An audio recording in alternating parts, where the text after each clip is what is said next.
அல்ஹம்துலில்லாஹி ரப்பில் ஆலமீன்.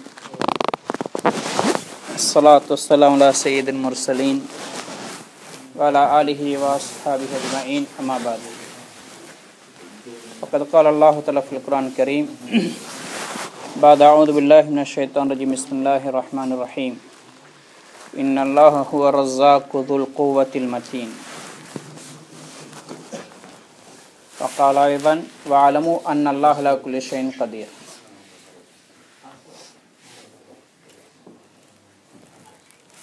கண்ணியமிக்க சகோதர பெரியார்களே,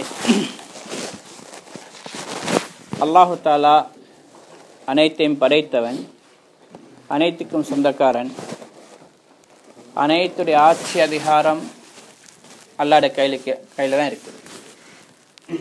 அவனுடைய நாட்டத்தை மீறி உலகத்தில் இதுவரைக்கும் எதுவும் நடக்கவும் இல்லை, நடக்கிறதும் இல்லை, நடக்க போகிறதும் இல்லை, நடக்கவும் முடியாது. ஆனால் அல்லாஹ்வுடைய உலக வாழ்க்கையில் மனித வர்க்கத்துக்கும் ஜின் வர்க்கத்துக்கும் சில சுய விருப்பங்கள் எல்லாம் கொடுத்துருக்கிறான். அங்கு விரும்பினமாறு செஞ்சு கொள்ளலாம் என்றும் இடம் கொடுத்துருக்கிறான். உலகத்தில் அல்லாஹு தாலா யாரையும் அவங்க செய்யக்கூடிய தவறுகளினால, அவங்க செய்யக்கூடிய பாவங்களினால, அவங்க செய்யக்கூடிய அநியாயங்களினால, அட்டுழியங்களின் காரணமாக உடனே அல்லாஹ் பிடிக்கிறதில்லை. சில பாவங்களுக்கு அல்லாஹ்வுத்தாலா தண்டனையை உலகத்திலே கொடுக்குறான். ஆனால் எல்லா பாவங்களுக்கும், எல்லா தவறுகளுக்கும், எல்லா அட்டூழியங்களுக்கும் உலகத்தில் உடனே பிரதிபலிப்பு கிடைக்கிறதில்லை.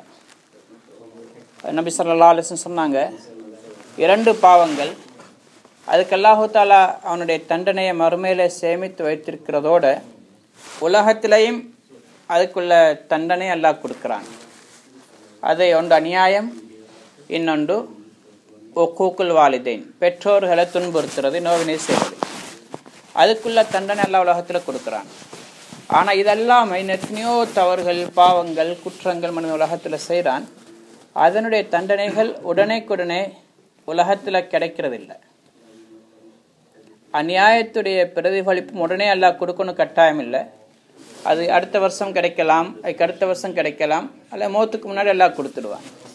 இதே மாதிரி பெற்றோர்களை துன்புறுத்துறது என்பது உடனே அதனுடைய பிரதிபலிப்பு ரிசல்ட் கிடைக்காது. அந்த வருஷமும் கிடைக்கலாம், அடுத்த வருஷம் அல்ல மௌத்துக்கு முன்னாடி எல்லாம் கொடுத்துடுவான். என்ன உலகத்தில் அல்லாஹு தாலா இது சோதனை கூடமாக ஆக்கியிருக்கிறான். எக்ஸாம் ஹால்ற டெஸ்ட் எழுதி கொண்டிருக்கும் பொழுது பிள்ளையா எழுதியிருக்கிறாங்க. அது அந்த செக் பண்ணக்கூடிய இன்ஸ்பெக்டர்மா சுற்றி கொண்டிருந்தாலும் டீச்சர்மார் மற்றவங்க அதை பார்த்தாலும் பிழையா எழுதியிருந்தாலும் திருத்த மாட்டாங்க. அது அதுக்கு பிறகுதான் அது எக்ஸாம் பேப்பர் திருத்தும் பொழுது தான் சரி பிள்ளை போடுவாங்க. அதே மாதிரி தான் உலகத்திலே இன்றைக்கு எத்தனையோ பாவங்கள், அட்டூழியங்கள் நடக்குது. உதாரணமாக இப்போ ரசூல் ஸல்லல்லாஹு அலைஹி வஸல்லம் அவங்களுக்கு எதிராக கார்ட்டூன் வரைஞ்சாங்க, இப்போ படம் எடுத்திருக்கிறாங்க.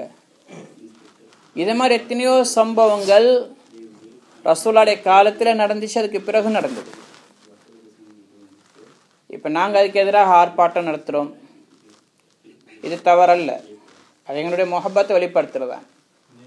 ஆனால் அவங்கள அல்லாஹ் தண்டிக்காமல் விடுறான் என்பதனால அல்லாஹு தாலா தன்னுடைய நபியோடு இருக்கக்கூடிய அன்பை வெளிப்படுத்தல, அல்லது அவங்க செஞ்சது குற்றம் அல்ல என்ற அர்த்தம் கிடையாது. என்ற உலகத்தில் ஒரு மனிதனுக்குள்ள தண்டனை முழுமையாக கிடைக்கக்கூடிய இடமும் அல்ல. உதாரணமாக ஒருத்தர் 100 கொலை செஞ்சான்னு வைங்க, 1000 கொலை செஞ்சான் என்று சொன்னாலும் அவனுக்குள்ள தண்டனை அதிகபட்சமாக தூக்கு தண்டனை போடுவாங்க. ஒரு தடவை தூக்கில் ஏற்றப்படுவான், அதோட முடிஞ்சு மௌத்தாகிடுவான், செத்துடுவான், தண்டனை முடிஞ்சு. அப்போ 1000 கொலை செஞ்சவனுக்கு ஒரு கொலை அது பகரம் அல்ல. உண்மையான பகரம் அல்லாஹ் மறுமையில் கொடுப்பான். 1000 கொலை செஞ்சா ஒவ்வொரு கொலைக்கும் பல வருடங்கள் அவன் சித்திரவதைக்கு உள்ளாகுவான். 1000 தடவை அவன் தண்டிக்கப்படுவான், அதுக்கு மேலே தண்டனை இருக்கு. இதே மாதிரி அல்லாஹு தாலா இன்னல்லாஹு ஹுவ ரஸ்ஸாக், அல்லாஹ் ரிஸ்க் அளிப்பவன்.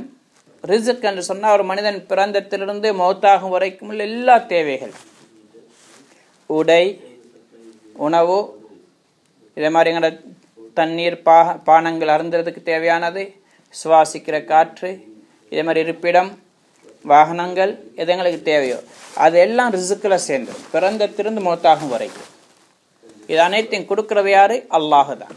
இன்னல்லாஹ ஹுவ ரஸாக். இதில் அல்லாஹு தஆலா பல உறுதிமானங்களை செஞ்சிருக்கிறான், தாக்கீதுகள் உறுதிப்படுத்தி சொல்றான். இன்னல்லாஹ, நிச்சயமாக அல்லாஹ் தான். அதுக்கு பிறகு ஹுவ, அவனே தான் ரஸாக், ரிசுக் அளிப்பவன். வேற யாருடைய கையில் எல்லாம் ரிசுக் அளிக்கிற பொறுப்பெல்லாம் கொடுக்கவே இல்லை. இது அடுத்து அல்லாஹ் சொல்றான், இன்னல்லாஹு ரஸாக் துல் குவத்தில் மத்தீன், உறுதிமிக்க சக்தி உள்ளவன். துல் குவாண்டாலே சக்தி உள்ளவன், மத்தீனா இன்னும் உறுதியான, அப்படின்னா மிகப்பெரிய பவர்ஃபுல் அல்லாஹ் தான். அல்லாஹு தஆலா யாரையும் உலகத்தில் தண்டிக்கிறதுக்கு தன்னுடைய முழு சக்தியையும் பயன்படுத்தவும் இல்லை, பயன்படுத்த வேண்டிய தேவையும் இல்லை. அல்லாஹு தஆலா பெரும் பெரும் அநியாயக்காரர்களை அல்லாஹு தஆலா தன்னுடைய சிறிய அற்பமான படைப்பினை கொண்டு அழிச்சிருக்கின்றான். நிறைய ஆதாரங்கள் குர்ஆன்லயும் இருக்கு. அப்ரஹா காபத்துல்லா அழிக்க வந்தவன், மிகப்பெரிய யானை படையோட வந்தவன். இவனை அழிக்கிறதுக்கு அல்லாஹு தஆலா பெரிய படையொன்று அனுப்பல்ல, யானையை விட பெரிய ஒரு மிருகத்தில் உள்ள படைகள் எல்லாம் அனுப்பல்ல, அல்லது மலக்குமார்களை கூட எல்லாம் அனுப்பல்ல. வார்சல் அலைஹிம் தய்ரன் அபாபீல், அல்லாஹு தஆலா பறவைகளை கூட்டமாக அனுப்பினான். சிலவங்க அபாபீல் என்று அந்த பறவையோட பேராக சொல்றாங்க, சிலவங்க சொல்றாங்க அபாபீல் என்று சொன்னா கூட்டம் கூட்டமாக, பறவைகளை கூட்டம் கூட்டமாக அனுப்பினான். அது சிறிய பறவைகள், அதில் சொண்டுல சின்ன கற்களை கொண்டு வந்துச்சு. வஅர்ஸல அலைஹிம் தய்ரன் அபாபீல் தர்மீஹிம் பிஹிஜாரத்தி மின் சிஜ்ஜீல், சுடப்பட்ட கற்களை எடுத்துக்கொண்டு வந்து அவர்கள் மீது எரிஞ்சிச்சு, அவர்கள் மீது போட்டுது. அப்போ எல்லாம் அழிஞ்சு போனாங்க. ஃபஜஅலஹும் கஅஸ்ஃபின் மஅகூல், சப்பி துப்பப்பட்ட வைக்கோல் மாதிரி ஆகிட்டாங்க. அப்போ வானத்தில் கீழே அந்த பறவைகள் பறந்து கொண்டிருக்குது, அது அங்கிருந்து அந்த சின்ன பொடிக்கற்களை போடுது, யானைகள் மனிதர்கள் எல்லாம் அப்படியே அழிஞ்சு போனாங்க. இப்போ அல்லாஹு தஆலா இவங்களை அழிக்கிறதுக்காக வேண்டி பெரிய ஒரு படையெல்லாம் அனுப்பல, சின்ன பறவை கூட்டம். இது அல்லாஹ்வுடைய குதரத், அல்லாஹ்வுடைய சக்தி, அல்லாஹ்வுடைய பவர். அல்லாஹு தஆலா சின்ன படைப்பினங்களை கொண்டு அல்ல பெரிய விஷயங்கள் எல்லாம் சாதிப்பான். இதே மாதிரி ஃபிரௌன் அன ரப்புக்குமுல் ஆலா என்று சொன்னவன், அதுக்கு முன்னாடி அவன் சொல்லிக் கொண்டிருந்தான், என்னை தவிர உங்களுக்கு ஒரு கடவுள் இருக்கிறானா என்பது எனக்கு தெரியாது என்று சொல்லி ஒரு 40 வருஷத்துக்கு பிறகு சொன்னான், அன ரப்புக்குமுல் ஆலா, நான் தான் பெரிய ரப்புன்னு சொன்னான். உலகத்தில் அட்டூழியம் செஞ்சான், பனி இஸ்ராயலுடைய பெண்களை அடிமைப்படுத்தினான், ஆண்களை கொலை செஞ்சான், சின்ன பிள்ளைகளையும் அடிமையாக்கி கொண்டான். சில ஆயத்தில் வருது, சின்ன பிள்ளைகளை கூட கொலை செஞ்சுட்டான், பெண்களை எடுத்துக்கொண்டான். இப்படியெல்லாம் அநியாயம் செஞ்சவன், நபிக்கு எதிராக இயங்கினவன், கொஞ்ச காலமல்ல நூற்றுக்கணக்கான வருடங்கள். இப்போ இவன் அல்லாஹ் தஆலா தண்ணீரில் மூளை அடித்தான். எந்த தண்ணீரில் அல்லாஹ் தஆலா மூசா அலைஹிஸ்ஸலாத்தை அவங்களோட கூட்டத்தை கடக்க செஞ்சானோ அதே தண்ணியை ஒன்று சேர்த்து அல்லாஹ் தஆலா அடித்தான். வேற அல்லாஹ் மேலே எந்த ஒரு படை அனுப்பல, மலக்குகளுடைய படை அனுப்பல, அல்லது இவனை விட பெரிய ஒரு பட்டாளத்தை அவன் 6 லட்சம் பேரோட வந்திருக்கிறான், நாங்கள் ஒரு 10 லட்சம் பேர் அனுப்பி அழிப்போம்னு எல்லாம் செய்யலை. அதுக்கு முன்னாடி அவனுடைய காலத்தில் எங்களுக்கு நிறைய படிப்பினைக்குள்ள சம்பவங்களை வச்சிருக்கிறான். இவன் மூசா அலைஹிஸ்ஸலாம் பிறக்க கூடாது என்பதற்காக எவ்வளவு பெரிய திட்டம் போட்டான். அந்த நுஜூமியன்கள், வான சாஸ்திரக்காரர்கள் கணிப்பீடு செஞ்சு சொன்னாங்க, இந்த வருடம் ஒரு குழந்தை தரிக்கும், அந்த குழந்தை பிறந்ததுண்டால் அந்த குழந்தையால் அவங்களோட ஆட்சிக்கு அபாயம்தான் என்று சொல்லிட்டாங்க. அப்போ அந்த காலத்தில் வான சாஸ்திரம் சூனியம் மிகச்சிறந்த காலம். அது அவங்க கணிப்பிட்டு சொன்னாங்க, அது சரியாகத்தான் இருக்கும், அந்த அளவுக்கு நுணுக்கமானவங்க.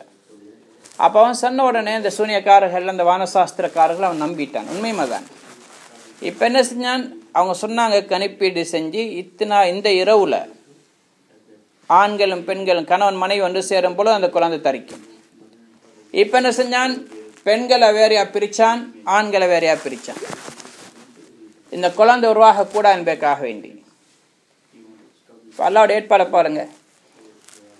அங்கே ஃபுல்லாக மிஸ்ருடைய அவனோட ஆட்சிக்குட்பட்ட போது எல்லா பெண்களையும் எடுத்து ஒரு இடத்துல ஒன்று சேர்த்து வேறையாக பிரித்து போட்டான். ஆண்கள் எல்லாம் வேறையாக போட்டுட்டான். இப்போ ஆண்கள் கணவன் மனைவி ஒன்று சேர முடியாது. இப்போ பெண்களுடைய செக்ஷனுக்கு தலைவியாக மூசா அலைஹிஸ்ஸலாம் இருந்தாங்க. ஆண்களுடைய செக்ஷனுடைய தலைவராக மூசா அலைஹிஸ்ஸலாம் தந்தையை நியமிக்கப்பட்டுச்சு. மூசா அலைஹிஸ்ஸலாம் உருவாகல. இப்போ இவங்க 2 பேரும் அதை பார்த்து கொண்டிருக்கிறாங்க. அப்படியே இரவு வந்து 2 பேரும் சந்திச்சிட்டாங்க. அல்லாஹ்வுடைய ஏற்பாடு குழந்தை தரிக்கணும். அங்கே 2 பேரும் கவனிச்சு கொண்டிருந்தவங்களே ஒன்று சேர்ந்துட்டாங்க. குழந்தை தரிச்சிட்டாங்க. இப்போ நுஜூமீன்கள் சொன்னாங்க, நேற்று அந்த குழந்தை நாங்கள் பயந்த குழந்தை உருவாகிட்டது. அந்த குழந்தை உருவாகிட்டது. இப்போ அவனுக்கு யார் எவர்னு சொல்லி கண்டுபிடிக்க முடியாமல் போச்சு. யாருன்னு தெரியாது. ஏன்னா பெண்கள் வேறு ஆண்கள் வேறையா இருந்தாங்க. இவங்க 2 பேரும் காவலாளிகள். இவங்க 2 பேரும் ஒன்று சேர்ந்திருப்பாங்களான்னு அவன் நினச்சி கூட பார்க்கல. அல்லாஹு தாலா எதை நாடுகிறானோ அதை நடத்தாட்டியே தீருவான். அதுக்கு யாரும் எந்த தடையாகவும் வர முடியாது. எவ்வளோ பெரிய பேரியர் போட்டாலும் எவ்வளோ பெரிய தடைக்கல்களை போட்டாலும் எல்லாம் அது தன்னுடைய நாட்டத்தை நிறைவேற்றி தீருவான். இப்போ குழந்தை உருவாகிட்டது. இப்போ சொல்லிட்டாங்க குழந்தை உருவாகியாச்சு. இப்போ இந்த வருஷத்துக்குள்ளால இப்போ தெரியுது கிட்டத்தட்ட 8-9 மாதம் குழந்தை தரிக்கும். அதுக்கு பிறகு எப்படியும் ஒரு அந்த அன்றைக்கு தரித்த குழந்தை பிறக்கிறண்டா ஒரு 2 மாதம் 3 மாதத்துக்குள்ள எப்படியும் அந்த பின்னாடி, அதாவது கிட்டத்தட்ட 7 மாதத்துக்கு பிறகு 8 மாதத்துலேருந்து டார்கெட் பண்ணினால் அந்த 10 மாத பீரியடுக்குள்ளே குழந்தை கிடைச்சிடும். அப்போ அந்த ஒரு வருஷத்துக்குள்ளால் பிறக்கிற குழந்தைகளே அவன் கொள்ள தொடங்கினான். அந்த 3 மாதத்துடைய பீரியட் மட்டுமல்ல, குழந்தை உருவாகி 7 மாதத்துக்கு பிறகுதான் 6 மாதத்துக்கு பிறகு தான் குழந்தை பிறக்கலாம். அதுக்கு முந்தைய குழந்தை பிறக்க முடியாது. பிறந்த அது உயிர் இல்லாமல் தான் பிறக்கும். அது 6 மாதத்துக்குள்ளால் பிறக்கிறது, குழந்தை உயிர் வாடுறது கஷ்டம். இந்த காலத்தில் ஏற்பாடுகள் எல்லாம் பெருசு இந்த காலத்தில் இருக்கல்ல. அப்போ அப்படி இருந்தும் கூட குழந்தை தரிச்ச தினத்திலிருந்து அதுக்கு பிறகு ஒரு வருஷம் வரைக்கும் பிறக்கிற குழந்தைகள் எல்லாம் கொண்டான். இப்போ அல்லாஹு தாலா மூசா அலைஹிஸ்ஸலாத்தை பிறக்க செஞ்சான். இப்போ பிறந்த குழந்தைகள் கொலை செய்யப்படுது. இப்போ அவங்க பயந்து கொண்டிருக்கிறாங்க. அல்லாஹ்வுடைய குதிரத்தை பாருங்க. இப்போ தாய்க்கு பயம். மூசா அலைஹிஸ்ஸலாம் தாய்க்கு இந்த குழந்தை எப்படி பாதுகாக்கிறது? இப்போ அல்லாஹு தாலா சொன்னான், நீங்க இந்த குழந்தைய ஒரு தாபூத்தில் ஒரு பெட்டியை வைங்க, ஃபஅல்கிஹி ஃபில் யம், அதை கடலில் போடுங்க. ஒரு பெட்டியில் குழந்தைய வச்சு கடலில் போட்டால் அது பாதுகாக்கிற முறையாது. அந்த குழந்தை அழிக்கிறது, அது மௌத்தாக்குற செயல். அது இப்போ அல்லாஹுடைய சட்டங்கள் அல்லாஹுடைய கட்டளைகளை புத்திக்கப்படாது. ஆனால் அல்லாஹுடைய கட்டளைக்கு வழிபடுறதுல தான் அல்லாஹ்வுடைய உதவி இருக்கு. அல்லாஹ் சொன்னா நீங்க பயப்படாதீங்க. இன்னாரா தூஹ் இலைக்கி வஜாயிலுஹு மினல் முர்சலீன், நாங்கள் நிச்சயமாக அந்த குழந்தையை திருப்பி தருவோம், நபியாக ஆக்கி தருவோம் எல்லாம் சொன்னாங்க. நீங்க பயப்படாமல் போடுங்கன்னு சொன்னாங்க. இப்போ மூசா அலைஹிஸ்ஸலாம் தாய் அந்த குழந்தை ஒரு பெட்டியில் வச்சு மூடி அப்படியே அல்லாஹ்வுடைய பேரில் போட்டுட்டாங்க. அல்லாஹ் மீது நம்பிக்கை வச்சு போட்டதுக்கு பிறகு அவங்களும் ஒரு பெண் தானே, அல்லாஹ் மீது நம்பிக்கை இருக்கு, இல்லைன்னு இல்லை. இருந்தாலும் இந்த குழந்தை எங்கே போய் சேருதுன்னு பார்க்க சொல்லி மூசா அலைஹிஸ்ஸலாத்துடைய சகோதரி அனுப்பி வச்சாங்க. அப்போ குழந்தை ஏன் அவங்க பாய்ந்து பெட்டியில் போட வந்துச்சுண்டா, அவன் வீடாக ஃபிரௌனுடைய படை வீரர்கள் போய் ஒவ்வொரு வீடாக தேடி சின்ன குழந்தை ஒன்று இருக்குன்ற பிறந்திருந்தா வெட்டிட்டு போயிடுவானுங்க. அப்படியெல்லாம் பகிரங்கமாக கொலைகள் நடந்து கொண்டிருக்கு. வேற வழி இல்லை. இப்போ அல்லாஹ்வுடைய கட்டளை பெட்டியில் போட்டு விடுங்க. இப்போ பெட்டியில் போட்டு விடுறாங்க. எங்கே போச்சு எல்லாருக்கும் தெரியும். அந்த குழந்தை அப்படியே போய்கொண்டிருக்கு தண்ணீர ஓட்டத்தில். போய் சரியாக ஒரு 6 மாதிரி ஒன்று ஃபிரௌனுடைய மாளிகைக்குள்ளால் போகிற இடத்துக்கு போய் சேர்ந்துச்சு. அங்கே ஃபிரௌனுடைய மனைவி ஆசியா ரலியல்லாஹு அன்ஹா இதே மாதிரி இன்னும் அவங்களுடைய பெண்கள் எல்லாம் குளிச்சு கொண்டிருக்கிறாங்க. அந்த இடத்துக்கு போய் சேருது. இப்போ அந்த குழந்தை ஆசையா இருக்கிறாங்க. எடுத்துட்டு இப்போ அவங்களுக்கு குழந்தை இல்லை. இப்போ இந்த குழந்தை கிடைச்சோன்னு சந்தோஷம். அப்போ அதை எடுத்துகிட்டு போகிறா. இப்போ கூட இருக்கணும்னு காண்றாங்க. அப்போ ஃபிரௌன் இடத்துல கொண்டு போய் காட்டு சொல்லாங்க, இந்த குழந்தை இதை நாங்கள் எடுத்து வளர்ப்போம். இந்த குழந்தை எங்களுடைய கண் குளிர்ச்சியாக இருக்கலாம், அல்லது இந்த குழந்தையை நாங்கள் எங்களுடைய பிள்ளையை எடுத்துக்கொள்ளலாம் அப்படின்னு சொன்னாங்க. ஃபிரௌனுடைய உள்ளத்தில் வந்துச்சு, இந்த குழந்தை சின்ன குழந்தை தானே, இப்போ இந்த பீரியடுக்குள்ளே பிறந்து இந்த குழந்தையாக இருக்கலாம், இதை கொல்லுவோம் என்று சொன்னான். அவள் கொல்ல விடலை. அவள் சொன்னா, இந்த பிள்ளையை நாங்கள் எடுத்து வளர்ப்போம், இது எங்களுடைய கண்குளிர்ச்சியாக இருக்கலாம். இந்த குழந்தை வளருது. யாருடைய கையில் அந்த குழந்தை போகக்கூடாதோ அவனுடைய கையால் அல்லாஹ் வளர்க்குறான். அல்லாஹ்வுடைய குதிரத்தை பாருங்கள், எவ்வளோ பெரிய அல்லாஹ்வுடைய சக்தி. அவனுடைய கஸ்டடியில், அவனுடைய நேர் பார்வை கீழே அந்த குழந்தை வளருது. இப்போ அல்லாஹ்வுத்தாலா இப்போ இந்த குழந்தை பால் கொடுக்க வேண்டிய தேவை இருக்கு. வேறு வேறு பெண்கள் அந்த பால் கொடுக்குறாங்க, அந்த குழந்தை குடிக்கவில்லை, அழுது கொண்டே இருக்கு.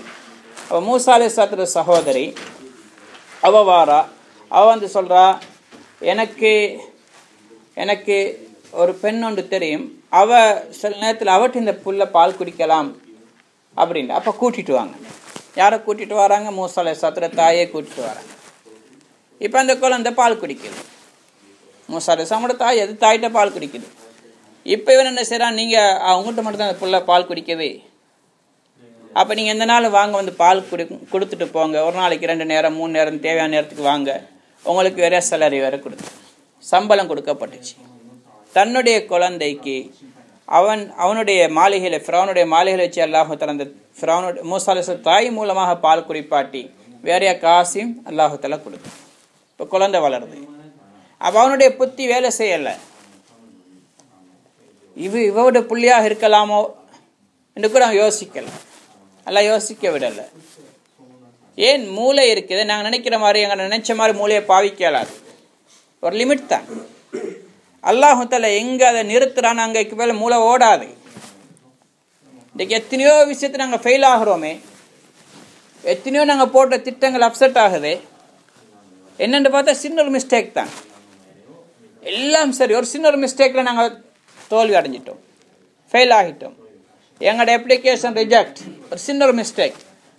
எப்படி ஆச்சு? எல்லாம் பார்த்து தானே செஞ்சேன். நீங்கள் எல்லாம் பார்த்தா உங்களோட மூளையை வேலை செய்ய வச்சது அல்லாஹ். அந்த இடத்துல உங்களோட மூளை வேலை செய்யமாக்கின அல்லாஹ் தான். அல்லாஹ்ல முடியும், அல்லாஹ் செஞ்சு காட்டிக்கிறான். ஃபிரௌனுடைய மூளை, அவன் எவ்வளோ திட்டம் போட்டவன். குழந்தைகள் பிறக்கக்கூடாது, சேரக்கூடாது, பிறக்கக்கூடாது, பிறந்ததுக்கு பிறகு வாழக்கூடாது, எல்லா திட்டம் போட்டு அழிக்கான்.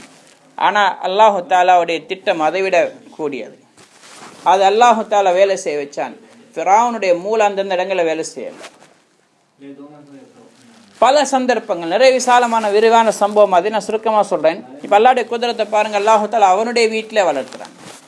அரபியில் ஒரு கவிஞர் சொல்றாரு, ஃபமூசல்லதி ரப்பாஹு ஃபிரௌனு முர்சலு ஃபமூசல்லதி ரப்பாஹு ஜிப்ரீலு காஃபிரு. மூசா அலைஹிஸ்ஸலாம் 2 மூசா இருந்தாங்க அதே காலத்தில். ஒன்று இந்த மூசா அலைஹிஸ்ஸலாம் நபி, இன்னொன்று மூசா அவன் சாமிரி. அவனோட பேர் சாமிரி. அவனோட பேர் உண்மையில மூசா தான் பேர், சாமிரி அவனுடைய பட்ட பேர். அவன் காஃபிர், மக்களை குஃபுரில் கொண்டு போய் சேர்த்தவன். அந்த ஒரு கண்டுக்குட்டியை செஞ்சு தங்கத்தால் அதில் ஜிப்ரீல் அலைஹிஸ்ஸலாம் வந்து காலடி வச்சுட்டு போன மண் எடுத்து அதில் போட்டு அந்த மாடு கத்திச்சு. மூசா அலைஹிஸ்ஸலாம் தூர்சினா மலைக்கு போன நேரத்தில் இந்த மக்கள் எல்லாம் இதுதான் கடவுள்னு சொல்லி அதை வணங்க தொடங்கிட்டாங்க. சம்பவம் பெரிய சம்பவம் தெரியும். அவனோட பேர் மூசா தான். அவனை வளர்த்தது யாரு? ஜிப்ரீல் அலைஹிஸ்ஸலாம். காட்டில் அந்த தாய் பெத்தெடுத்துட்டு செத்துட்டால் அதை மூசா அந்த ஜிப்ரீல் அலைஹிஸ்ஸலாம் தான் வளர்த்தாங்க. அவன் காஃபிரா போயிட்டான். காஃபிரா மட்டுமல்ல, மக்களையும் காஃபிரா ஆக்கினவன். அதே நேரத்தில் பக்கா காஃபிர் ஃபிரௌன் வளர்த்த மூசா ரசூலாக மாறிட்டார், நபியாக மாறிட்டார். அல்லாஹ்வுடைய குதிரத், அல்லாஹ் தஆலா எதையும் செய்விப்பான். அப்துல்லா இப்னு உபை இப்னு சலூல் ரஅசுல் முனாஃபிகீன், முனாஃபிகீன்களுடைய எல்லாம் தலைவன். அவர் மகன் அப்துல்லா இப்னு உபை மிகப்பெரிய முஃமின், பக்கா முஃமின். இதே மாதிரி அல்லாஹ் தஆலா எத்தனையோ சம்பவங்கள் செஞ்சு காட்டினான். ஆசர் இப்ராஹிம் அலைஹிஸ்ஸலாத்தோட சாச்சா அலை தந்தை, அவன் சிலைகளை செஞ்சு வித்தவர். அவருடைய வீட்டிலிருந்து அல்லாஹ் தஆலா பெரிய ஒரு முவாஹித், பெரிய ஒரு தௌஹீத்வாதி, மிகப்பெரிய நபி அல்லாஹ் உருவாக்கினான். அல்லாஹ்வுடைய குதிரத் அது அல்லாஹ் தஆலா செஞ்சு காட்டுகிறான். இப்போ ஃபிரௌனுடைய வீட்டில் அல்லாஹ் வளர செஞ்சான். அவன் அழிக்கவா பார்க்குற நேரம் எல்லாம் அல்லாஹ் தஆலா தன்னுடைய சக்தியால் அல்லாஹ் பாதுகாத்தான். கடைசிக்கு அதை மூசா மூலமாக அல்லாஹ் அந்த ஃபிரௌன் அழிச்சான். இப்போ பாருங்க, அந்த கடல் வருது, குறுக்கிடுது. ஃபிரௌனுடைய பட்டாளம் பின்னால், மூசா அலைஹிஸ்ஸலாத்து சமுதாயம் முன்னால. இப்போ என்ன சொன்னாங்க? இன்ன லமுத்ரகூன், நாங்கள் மாட்டிக்கொண்டோம்னு சொன்னாங்க. இப்போ அல்லாஹு தாலா இப்போ நான் இவங்களை பாதுகாக்கிறதுக்கான வேற எந்த படையும் எல்லாம் அனுப்பல. ஒரு படை ஒன்று இருக்குன்னு அல்லாட அசா, அந்த மூசா அலைஹிஸ்ஸலாத்து அசா மட்டும்தான். அதை அடிங்கன்னு சொன்னாங்க, தண்ணியில் அடித்தாங்க, பாதை பிரிஞ்சுது, 12 பாதைகளாக பிரிஞ்சிச்சு. இப்போ எல்லாரும் நாங்கள் பயந்து அடிக்கடி கேள்விப்படுறோம். ஃபிரௌன்ட தலைக்கு அடிக்க சொல்லியிருந்தா கூட அவனுக்கு காயம் வந்திருக்கும், செத்து போயிருப்பான், அல்லது காயம் வந்திருக்கும். தண்ணீர் அடிக்கிற என்ன பிரயோஜனம்? அவங்க புத்தியை பாவிக்கல. அல்லாஹ்வுடைய கட்டளைக்கு வழிபட்டு செஞ்சாங்க. அல்லாஹ்வுத்தாலா பாதை பிரித்து கொடுத்தான், அவங்க கடந்தாங்க. இப்போ ஃபிரௌனுடைய பட்டாளம் வருது, இவங்க கடந்து போய் கொண்டிருக்கிறாங்க. ஃபிரௌன் சொன்னான், எனக்காண்டி தான் கடல் விரிஞ்சு கொடுத்துருக்கு. இப்போ அவன் புத்திக்கு படல்ல. நாங்கள் ஒருவேளை கடலுக்குள்ளே போயிட்டோன்னா திரும்ப கடல் சேர்ந்துட்டுண்டா என்ன நடக்குன்னு யோசிக்கணும். இதான் அல்லாஹ்வுடைய ஏற்பாடு. புத்தி எங்கள் நினைச்ச மாதிரி எல்லாம் எங்களால் பாவிக்கல. அது ஒரு லிமிட் தான், அதுக்கு மேலே அல்லாஹ்வுடைய குதிரத்தான். ஃபிரௌனுடைய மூளை வேலை செய்யலை. அவன் சொன்னான், போங்க, நான் எனக்காண்டி தான் விரிஞ்சு கொடுத்துருக்கேன். போனாங்க, எல்லாம் அழிஞ்சாங்க. இப்போ அல்லாஹ்வுத்தாலா இதே மாதிரி நம்ரூத், நான் தான் கடவுள்னு சொன்னவன், முழு உலகத்தையும் ஆட்சி செஞ்சவன் அழிக்க அல்லாஹ் என்ன அனுப்பினான்? ஏதாவது மலக்கே அனுப்பினான்? பெரிய படை எதையும் அனுப்பல. ஒரு சின்ன கொசு, அது நொண்டி கொசுன்னு சொல்கிறாங்க. அந்த கொசு மூக்குக்குள்ளே போகுது, மூளை அரிக்க தொடங்குது. கடைசிக்கு அவனுக்கு முந்தி சட்டம்னா யாரெல்லாம் வாராங்களோ சுஜூது செஞ்சுட்டு தான் அவனோட பேசணும். இப்போ அந்த கொசு உள்ளுக்கு போடணும்னு அரிக்க தொடங்கினாப்புல மூளை வருத்தம், தலைவலி. இப்போ அவன் தலையில் அடித்தாப்புல கொஞ்சம் சுகம் கிடைச்சிது. இப்போ பார்க்குறான், அடிக்கக்குள்ள சுகம், அந்த கொசு அரிக்கிறத நிப்பாட்டுது. இப்போ திரும்ப அடித்தான், இப்படி அடிச்சடிக்கக்குள்ள சுகம். கடைசி கட்டளையிட்டான், யாரெல்லாம் வாரங்கிற தலையில் அடிக்கணும், அதுவும் செருப்பால் அடிக்கணும். அடித்து அப்படியே செத்து போனான்.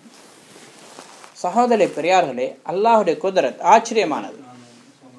அல்லாஹுத்தாலா ரசூலாவை பாதுகாக்கிறதுக்காக வேண்டி சவுர் குகையில் இருக்கும் பொழுது ஹிஜ்ர செஞ்சு போகிறாங்க. சவுர் குகையில் இருக்கிறாங்க.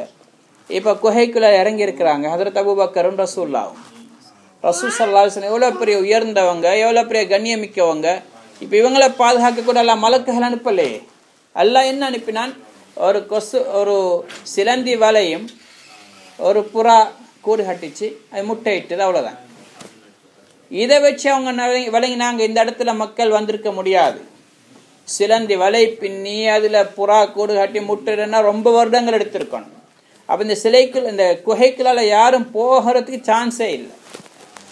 அவங்க யோசிச்சாங்க, உண்மையில புத்திக்காக தான் படுது. ஆனால் அல்லாஹுத்தாலா எப்படி பாதுகாத்தனா நாங்கள் யோசிக்கணும். அல்லாஹுத்தாலா ஜிப்ரீல் அலைஹிஸ்ஸலாம் அனுப்பல, மீகாயில் அலைஹிஸ்ஸலாத்தை அனுப்பல, அல்ல பெரிய ஒரு படை அனுப்பல. அல்லாஹுத்தாலா ஒரு சிலந்தி வலை, ஒரு புறா கூடு, ஒரு முட்டை, இதை வச்சு எல்லாம் பாதுகாத்தாங்க. இதான் அல்லாஹ்வுடைய சக்தி.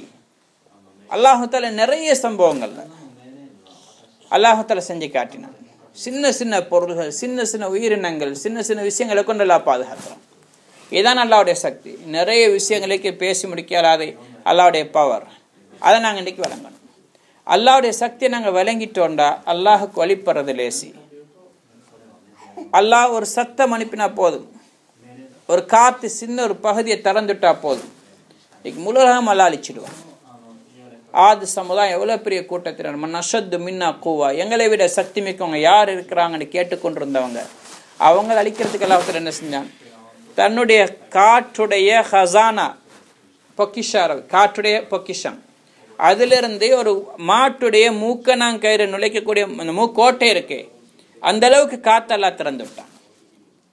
மலக்கு கேட்டாங்க, எவ்வளோ நான் காற்று அனுப்ப சொன்னாங்க. அல்லாஹுத்தாலா சொன்னா, மாட்டுடைய அந்த மூக்குடைய ஓட்டையால் திறந்துடுங்க. அதுக்கு மேலே திறந்துட்டான்னு நாடு உலகமே அழிஞ்சிருக்கு. அல்லாஹ்வுடைய ஹசானா எவ்வளோ விசாலமானது. அந்த காற்று 7 நாள், சபா லயாலி வசமானே தையாம், 7 இரவுகள் 8 பகல் தொடர்ந்து காற்று வீசி கொண்டிருந்துச்சு. பயங்கரமான அனல் காற்று, எல்லாரும் தூக்கி தூக்கி அடிச்சது. அவங்கெல்லாம் அந்த பேரிச்சம்பழ மரங்கள் எல்லாம் எப்படி தலைவிரி கோலமாக விரிஞ்சிருக்குமோ, கீழே விழுந்தால் பெரும் பெரும் மரங்கள், அதே மாதிரி முடிகள் எல்லாம் ஜடா முடிகள் இருந்துச்சு, எல்லாம் விரிஞ்சு எல்லாரும் பிணங்களாக சிதறி கிடந்தாங்க. அல்லாஹ் சின்ன ஒரு காட்டத்தான் அனுப்பினான். இதே மாதிரி அல்லாஹ் இன்னைக்கு சுனாமி அனுப்புகிறான். சுனாமின்னு சொல்றது எங்களுக்கு தான் பெருசு, எங்களுக்கு தான் நிறைய தண்ணி வந்த மாதிரி தெரியுது. அல்லாஹ்வுடைய ஹசானால ஒரு துளிதான், அது ஒரு துளிதான். இந்த நாள் வரக்கூடிய அலையைத்தான் அல்லாஹுத்தாலா கொஞ்சம் ஊருக்குள்ள போயிட்டு வாங்கன்னு சொல்றான். 5 கிலோமீட்டர் வரைக்கும் வந்துச்சு. சுனாமி வந்த பகுதிகளுக்கு போனோம், பார்த்தோம் தானே. மினாமி சன்ரிக்குல, ரிக்ஸன் தக்கதா, இந்த பகுதிகள் எல்லாம் போனோமே, பார்த்துப்பீங்க. மினாமி சன்றிக்குள்ள கிட்டத்தட்ட 5 கிலோமீட்டர் வரைக்கும் தண்ணி உள்ள வந்துச்சு. 5 கிலோமீட்டர் ஊருக்குள்ள கடலுடைய அலை வந்துச்சு. ரொம்ப தூரம் வரைக்கும் ஊர் அழிஞ்சிருக்கு. கடல் எங்கன்னு பார்த்தா 5 கிலோமீட்டருக்கு அங்கால. அல்லாஹ்வுடைய குத்ரத் சகோதரர்களே, இன்னைக்கு ஒவ்வொரு நாளும் ஊருக்குள்ள வரக்கூடிய அலை இருக்கு. இந்த கடல் கரைக்கு வாரது, அது அல்லாட்ட கேட்க திரும்ப வரவாண்டு. அல்லாஹ் வாண்டு சொல்லிட்டேன்டா. இன்னைக்கு 5 கிலோமீட்டர் வரை வந்த அலைக்கெல்லாம் 50 கிலோமீட்டர் வரையும் கொண்டு வாரது என்பது அல்லாஹ்க்கு முடியாத காரியம் அல்ல. அல்லாஹ் கேளும். இப்போ சில இடங்கள் 1 மீட்டருக்கு வந்தது இன்றைக்கு அல்லாஹ்வுத்தாலா 20 மீட்டருக்காக 50 மீட்டருக்கு எல்லாம் உயர்த்தி கொண்டு வந்தான். எக்ஸாம் தக்காதால போய் பார்த்தோமே, பில்டிங் 5 மாடி 6 மாடி பில்டிங், அதில் 5வது மாடி வரையும் தண்ணி போயிருக்கு. எவ்வளோ உயரம்? கிட்டத்தட்ட 50 மீட்டரு கிட்ட வருது, 40 மீட்டருடைய தூரம் வருது. இவ்வளோ தூரத்துக்கு அல்லாஹ்வுத்தாலா தண்ணி உள்ள கொண்டு வந்தான். பெரும் பெரும் இரும்புகள் எல்லாம் அப்படியே முறுக்கி போட்ட மாதிரி, வைக்கோலை முறுக்கின மாதிரி இருக்குது. 10 அடி 2-3 அடி அகலமான இரும்புகள், நீளமான இரும்புகள் அப்படியெல்லாம் வளைச்சி போட்டிருக்கு. அதை பார்த்தவங்க யாருமே சொல்ல மாட்டாங்க இது தண்ணி வந்த செஞ்ச வேலைன்னு. தண்ணியால் நடந்த செயல்னு சொல்ல முடியாது. இதோட சேர்ந்த மலக்குகளும் வந்திருப்பாங்க என்று சொல்கிற அளவுக்கு ஒரு பயங்கரமான காட்சி அந்த நேரம் சுனாமி நடந்து 1 வாரத்தில் போன நேரம் நாங்கள் பார்த்தோம். அல்லாஹ்வுடைய குத்ரத், பெரும் பெரும் ஷிப்புகள் ஊருக்கு நடுவில் வந்து எல்லாம் போட்டிருந்தான். இப்போ அந்த ஷிப்பை எப்படி வெளியே கொண்டு போகிறனே முடியாமல் கெர்சன்னு மாலை அந்த ஷிப்பை வச்சு சுற்றி ஒரு பாக்கி அமைச்சிட்டாங்க. மக்கள் வந்து பார்த்துட்டு போட்டுன்னு சொல்லி எந்த ஷிப்பை வெளியே கொண்டு போக முடியாது. அவ்வளோ பெரிய ஷிப் அது. அல்லாஹ்வுடைய சக்தி சகோதரர்களே, பூமியை கொஞ்சமெல்லாம் ஆட்டி விடுறான். என்னத்தெல்லாம் நடக்குது. எத்தனையோ முழு உலகத்துக்குமே கரண்ட் கொடுக்கலாம்னு சொல்லி கொண்டிருந்தாங்க. இப்போ தன்னுடைய நாட்டை பாதுகாக்க யோசிக்க நிலைமை எல்லாம் உண்டாக்கிட்டான். அல்லாஹ் கேளும். நாங்கள் நினைக்கக்கூடாது அங்கே தான் வந்துச்சு, இங்கேயும் வரலாம். ஜப்பானுக்கு தான் வந்துச்சு, ஸ்ரீலங்காவுக்கு வராதுன்னு இல்லை. அல்லாஹ்க்கு வர வைக்கலும். அல்லாஹ்வுடைய சக்தி இருக்கு.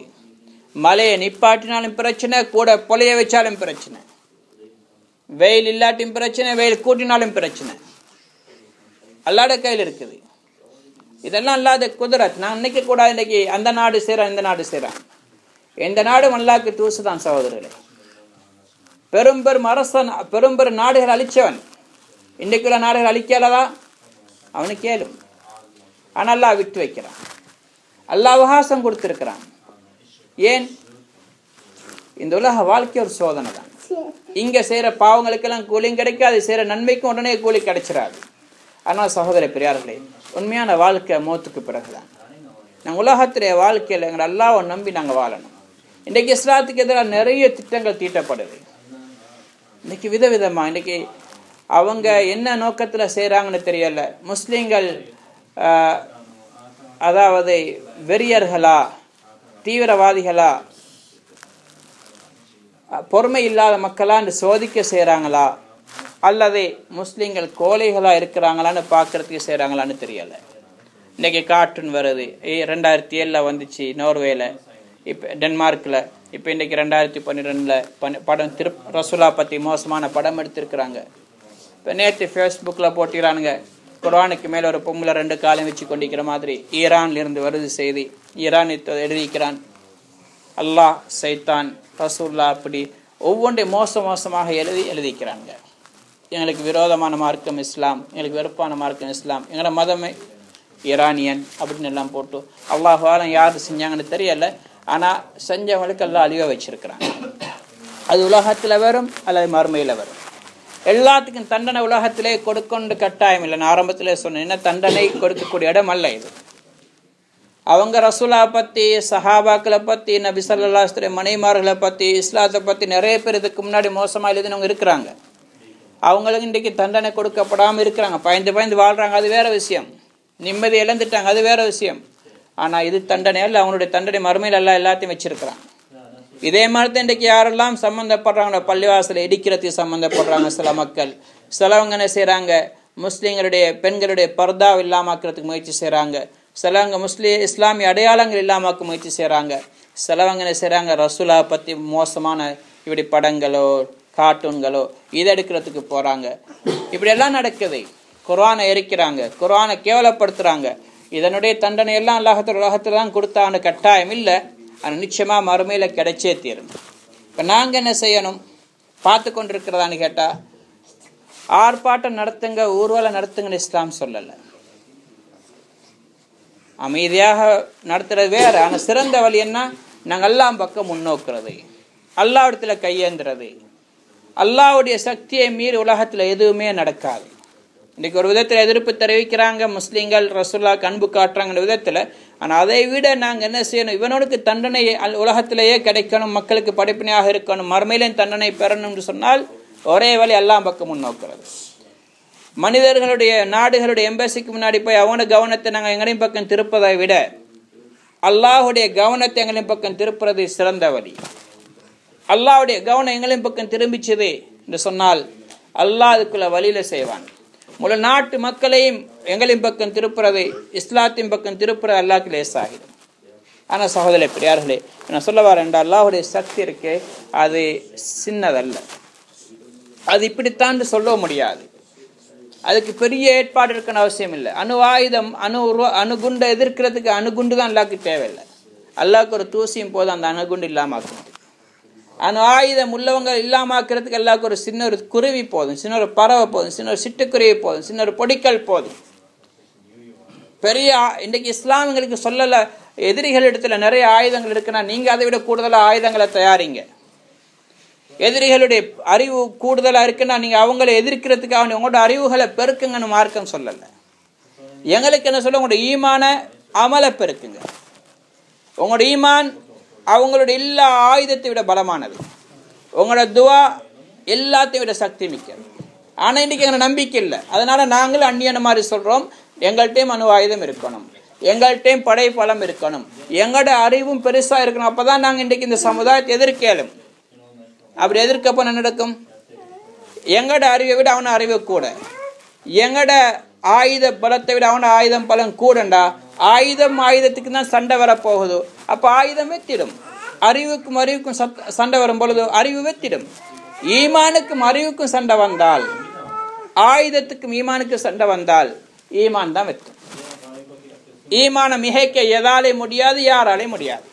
அதனால இன்றைக்கு பரவலாக இன்றைக்கு உம்மத்தில் வெளியாகி பாடுபட்டு இன்றைக்கு இந்த விஷயம் ஞாபகப்படுத்தப்படுது.